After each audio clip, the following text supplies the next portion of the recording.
Walisema ukiendelea kuogopa ndoa za watu unaweza kufa kama uko single. Usiheshimu ndoa za watu sana. Sema saa nyingine mpenzi wako hapo kwa ndoa nyingine. Angalia. Mi kama tukikutana naye blink twice if you're not okay. Nikutoe hapo. Wasichana si. But I'm not okay. Wewe blink ya Monty. Nikublinkie. Bwana ni blinkie sasa. Ndio hata mimi na feeling lakini bibi yangu ako tu kwa ndo ya mtu mahali. No jamaa niko sure anamtesa hizi mlisha hata ugali nyama. I'll come for you darling.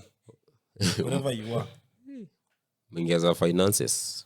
Lakini kuna wasichana wanahurumia wanavumilianga mapenzi. Kuna tu jamaa wangu mwingine uko mtaani anatesa huo msichana. Ulijuaje anamtesa? Si niliona vitu zenye anafanya ndio wa survive.